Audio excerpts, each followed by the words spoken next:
Oi, eu sou a Patrícia e todo ano eu tenho o hábito de escolher um livro para fazer a leitura durante a quaresma da igreja para me ajudar com as meditações diárias. E este ano eu escolhi este livro aqui, A Vida e Paixão do Cordeiro de Deus, escrito pela beata Ana Catarina Emmerich. Dizem que foi este livro que inspirou Mel Gibson a fazer o filme A Paixão de Cristo. E ao ler este livro, não tive dúvidas, pois o livro é tão impactante quanto o filme. Antes de falar sobre o livro, eu queria falar um pouquinho sobre a vida de Ana Catarina Emmerich. Bom, ela nasceu no dia 8 de setembro de 1774, numa aldeia na Westfália, território alemão atualmente, e foi batizada no mesmo dia. Era filha de camponeses muito pobres. E desde criança, ela tinha visões. Ela via o seu anjo da guarda, via a Mãe de Deus e até mesmo alguns santos. Ela costumava conversar com simplicidade com as outras crianças sobre essas visões.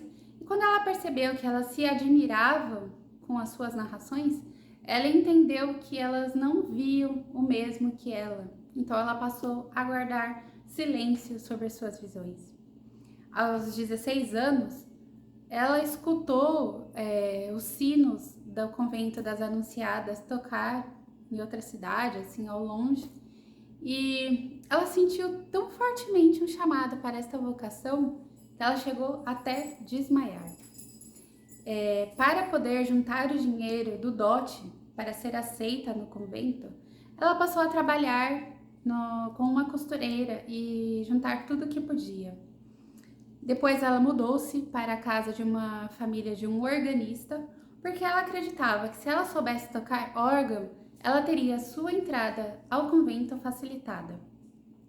Acontece que a pobreza daquela família era tão grande que tocou o coração de Ana Catarina e ela entregou todas as suas economias para ajudar esta família. Sendo assim, as portas dos conventos ficaram ali fechadas, mas Deus não a abandonou.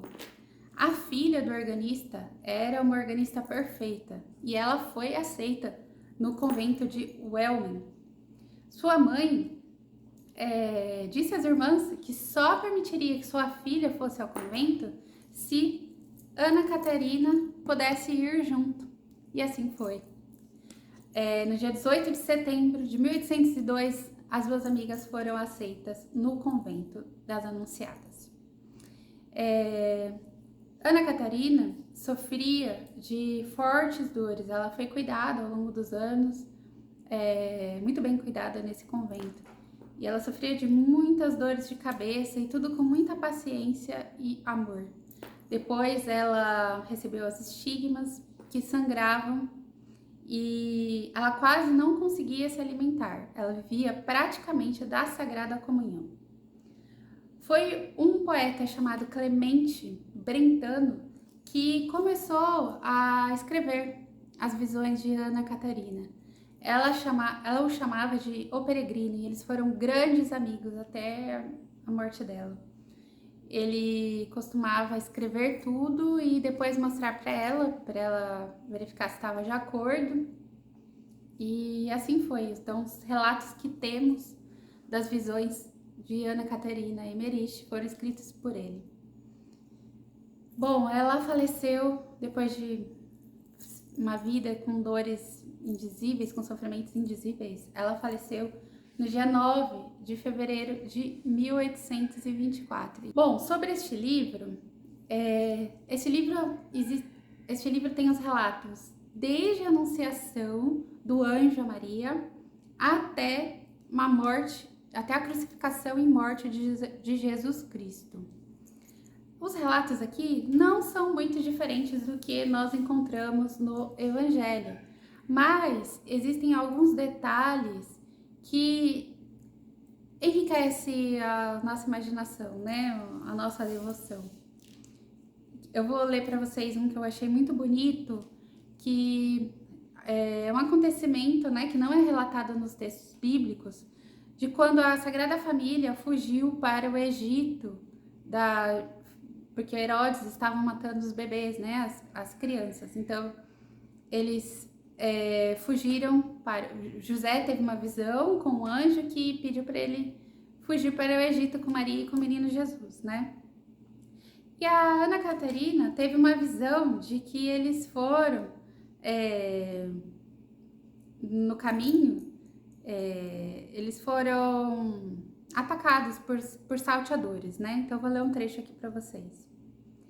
Via cercada por uma quadrilha de salteadores, o chefe com 5 ou 6 homens. A princípio, estes se mostraram malévolos, mas a vista do menino Jesus tocou um raio de graça ao coração do chefe, que proibiu a sua gente fazer mal aos viajantes. Conduziu a Santa Família à sua cabana, na qual a mulher lhes ofereceu alimentos. Trouxe também uma gamela com água para que Maria nela banhasse a Jesus. Nossa Senhora aconselhou-lhes que banhasse na mesma água o filho leproso. Esse menino estava cheio de lepra, mas apenas mergulhando na água, caíram-lhe as crostas de enfermidade e tornou-se são e limpo. A mulher ficou fora de si de alegria. Tive uma visão pela qual conheci que o menino curado se tornou, mais tarde, o bom ladrão. Eu achei muito bonito essa parte, porque então São Dimas, que foi crucificado ali ao lado de Jesus, era este menino que foi curado, né, da lepra. Eu achei muito bonito. Então, isso é só para vocês terem uma ideia. Esse livro é permeado de detalhes como estes. Por exemplo, quando Jesus chega ao Monte Calvário para ser crucificado, os algozes o jogam com toda a força para dentro de um buraco, uma espécie de cisterna tampada, de uma forma tão brutal que ele cai de joelhos, que ela disse que se fosse um humano, teria quebrado as pernas. E como ele era homem e Deus, não lhe aconteceu nada. E vem um anjo consolá-lo nesse momento, ele chora. É muito bonito este livro. Vale lembrar que, por ser revelação particular, nós católicos não somos obrigados a acreditar no que está relatado aqui, tá? Mas eu acho que é um livro que nos faz... mexe com o nosso emocional, nos faz pensar. Eu me senti... Esse período que eu acompanhei as celebrações da Quaresma, da Páscoa, e fui fazendo as leituras aqui junto, né? Mexeu muito comigo, eu fiquei muito sensibilizada. É inegável que esse tipo de relato aumenta o nosso fervor, a nossa piedade e o nosso amor por Jesus Cristo. Nos ajuda a sermos mais devotos. Eu chorei as lágrimas de Jesus Cristo aqui, também junto com ele, acompanhando toda a sua trajetória. Então é um livro muito bonito, eu recomendo fortemente que você faça em algum momento da sua vida esta leitura, serve muito para meditação. E eu recomendo que, se possível, faça também durante o período da Quaresma da igreja. Eu fui fazendo a leitura, quando eu cheguei na Semana Santa, eu estava aqui também, eu já estava na parte também daqui correspondente no livro. Então eu fui acompanhando as leituras do dia junto com os acontecimentos aqui do livro. Então foi muito enriquecedor. Foi um livro que mexeu profundamente comigo. Eu pude viver intensamente a Páscoa este ano. Então fica aqui essa dica, esse livro incrível para vocês. Ana Catarina Emmerich, A Paixão, Vida e Paixão do Cordeiro de Deus. Até mais!